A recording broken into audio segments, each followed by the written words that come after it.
The line is ready. You may begin to fire once your targets appear.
High power rifle shooting is a shooting discipline that falls within the competitive shooting sports community.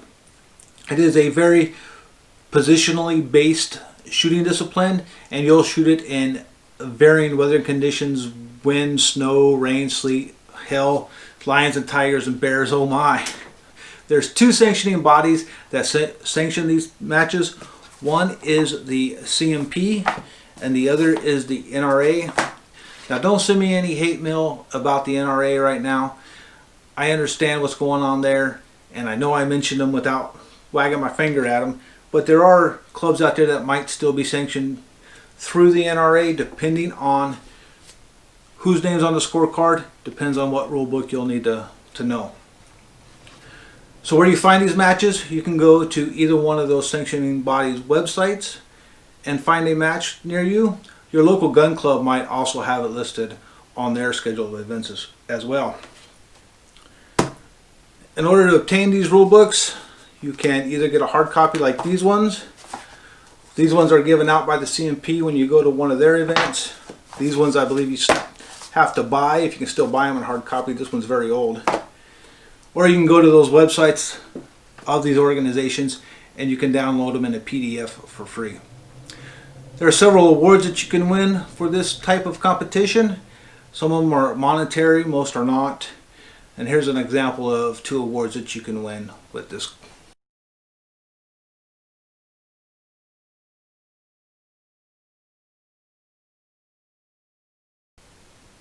So let's take a quick look at the rifles that are used for high power rifle. Now, there are two classifications of rifle. There's a match rifle, which you see an example of here in front of me, and also a service rifle like this one. Things like the M1A or the M1 Garand will also be examples of service rifle. Now, starting with the match rifle, optics are very common these days. It's not unusual to see these with dual aperture sights and even barrel extensions. The rules on these guns are kind of loose based. There's a lot of things you can do with these guns, adjustable cheek rests and things of that nature. It's not uncommon to see people who compete with these guns using wrenches on their guns to adjust them between stages of fire. They typically use a big cuff sling of this nature. And on the line, we jokingly call these space guns because there's just so many modifications you can do to this style of rifle that is legal. There are some limitations caliber wise and a couple of other things, but you'll need to check your rule book if you're going to purchase or build one of these guns. For a service rifle, the rules are much more stringent. They have loosened up for the AR platform of guns. There's more stuff you can do with these than those traditional wood and steel guns. Optics are now authorized to use, or the factory iron sights are also allowed. The sling has to be of military issue, either the leather sling with the claw hooks, I think the 1918 sling, don't quote me on that, or a web sling like this. If I was going to use this sling in its current configuration, it would be illegal because of the double J hooks. I would have to take a J hook off of the sling and then it would be perfectly legal. But much more stringent on what is allowed for service rifle versus a match rifle. Which one is best for you? Now, you get to decide that for yourself. Okay, Marksman, a quick down and dirty on the equipment that you'll use for high power. Now, depending on what you think your needs are going to be out there, and also the type of rifle, match versus service rifle, will depend on the equipment that you choose for yourself. There are a couple of things that I would recommend that I don't have shown here. One is a pull rope for helping pull the targets down when you work in the pits. Another one is plenty of water and also a snack. Oftentimes these matches will take the better part of a day. And the last thing is some kind of a cart or stool or wagon to carry all this stuff in. That's all dependent on your personal needs or tastes. A couple of no-brainer items that you'll need are eyes and ear protection, appropriate magazine for whichever firearm you're using or stripper clips, a gun bag to protect your firearm. A spotting scope will help you read scoreboards and shot markers. It will also assist you in reading the wind. This is a must-have. You must have this. This is an ECI or empty chamber indicator, and it's a safety device. A pen is a must-have. You will probably want to bring about 3 of these because they always seem to get lost or others forget theirs. This is a cartridge holder. I use this when I stand. I put my ammunition in there and then it's readily available to me while I'm shooting. This is a nice to have, not a gotta have. A data book keeps track of pretty much everything, your scores, your dopes, the wind conditions, past performances, you name it, it's in this book. We might do a separate video on just this alone because I think every competitor needs something like this. A glove will help you grip your rifle. It will also protect the back of your hand from your sling. This one also protects my fingers from hot brass coming out of the ejection port. Now if you're a right-handed shooter, you'll wear this on your left hand, and if you're a wrong-handed shooter, you'll wear it on your right hand. A sweatshirt will keep you warm in the winter. It will add provide more padding under your shooting coat, and it will also help aid in keeping the stink out of your shooting coat. Your shooting coat will help you build positions. It will help you hold positions. It will add obviously a little bit of warmth in the winter and heat in the summer, that's for sure. But a good piece of gear, I think it's a gotta have. Maybe not starting out, they are kind of pricey, but when you get seriously into this, you will end up buying one. Particularly useful in the offhand or the standing position. The shooting mat will keep you off the ground and give you some comfort out there. Sometimes these ranges are not well kept. They're rocky, gravelly, sometimes they're wet. This will add some insulation for you. It also has rubber pads on it here that marry up to the rubber pads on the shooting coat, and it will help you keep in position. So enough about gear, let's talk about the course of fire. Okay, marksman, the course of fire looks like this. There is a 500 point and an 800 point aggregate scoring system. Depending on which one your club signed up for will depend on which one you shoot.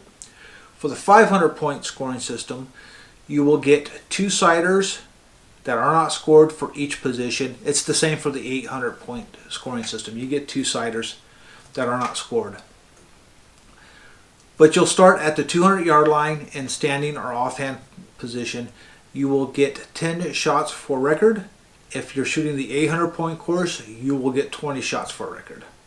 You'll then move into the rapid fire sitting from 200 yards, which is 10 shots fired in 60 seconds. If you're shooting the 800 point course, you'll do that twice, so there'll be 2 strings of 10. You'll then move to 300-yard line where you shoot rapid fire prone, and that will be done in 70 seconds per 10 rounds, and you'll do that twice for the 800 point scoring system as well. You'll then move to 600 yards where you'll get 20 minutes to fire 20 slow fire rounds for score, and then of course you'll get your 2-siders at the beginning. Now, depending on how you score will depend on your classification.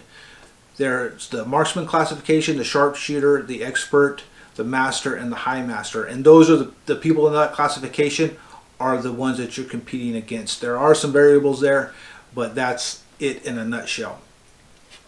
So here's kind of what that looks like.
Good.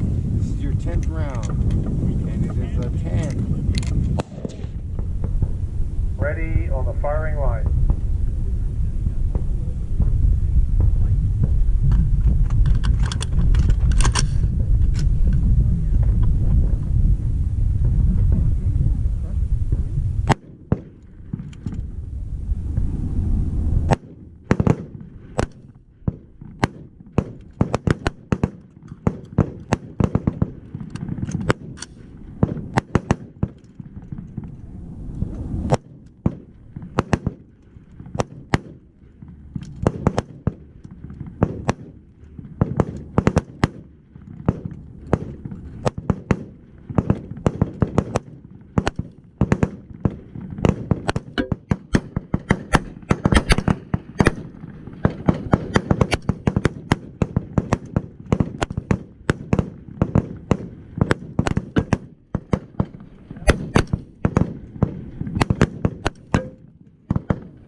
Ready on the firing line.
10 on 1-7.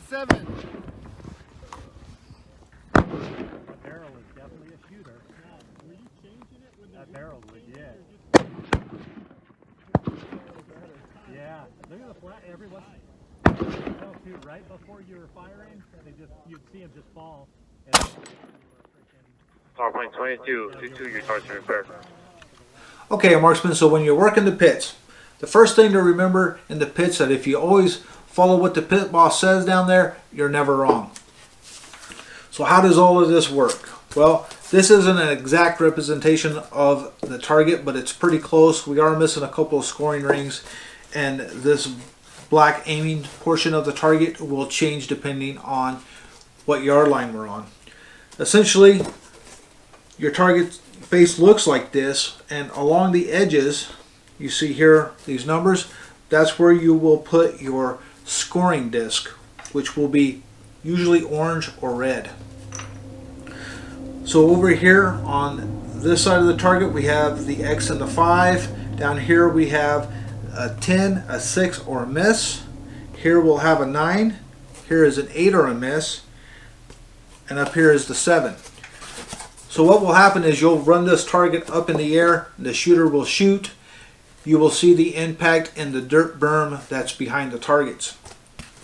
Once that happens, you'll pull this down and you will mark the target accordingly. Now if you happen to hit in the black, you will use the white side of the shot spotter. And if you happen to hit in the white, you will use the black side of the shot spotter. That way you can see it. When scoring, you just simply find where the shooter shot. Here he shot a 9, so I would score it here, and then I would run this back in the air. The shooter will shoot again. You will pull the target again. You will remove this, tape over that hole so you don't get confused. Put in a new shot spotter. Now if this target would be an exact representation of what you'll be shooting, that would be a 6. You move your shot spotter over to the 6 and run it back into the air. If the shooter shoots and he misses, you put in what's called Maggie's drawers and you run it up like that. Now sometimes the shot will be too high to mark, also a miss, and oftentimes they will ask you to send that up via radio for the line officials. So in the rapid fire is where it gets tricky. What you'll do is you'll run your target back up in the air for rapid fire. You'll step away and you'll count your impacts to ensure you got all 10 impacts into the berm. Once that's done and they call for the targets to come down, make sure you wait for them to call for the targets to come down. You pull your targets, count your impacts at that point. Because if you start plugging them and they're not right, the shooter will get an alibi.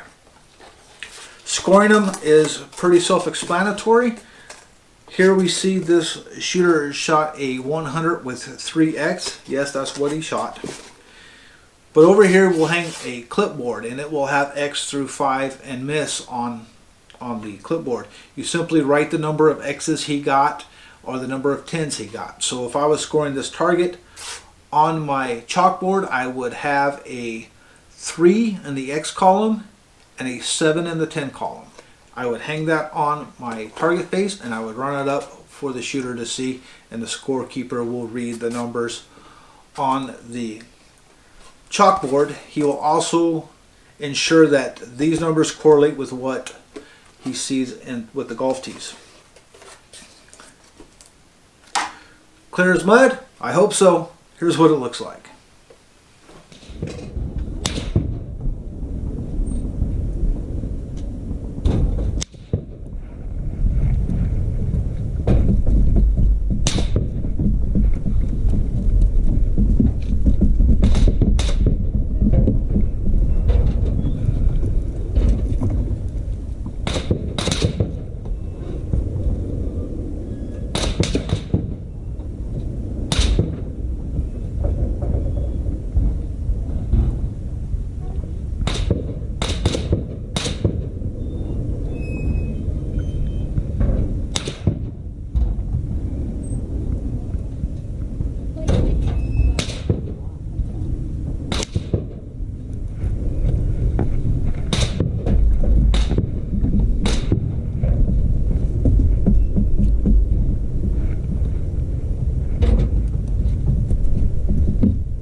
Okay, marksman, that's it. That concludes our down and dirty, quick entry, general overview of high power rifle shooting video. I'd like to thank you for being here. If you can appreciate what we've done here, please like, subscribe, and tell a friend. Until next time, marksman, let's hold them hard. Let's group them tight.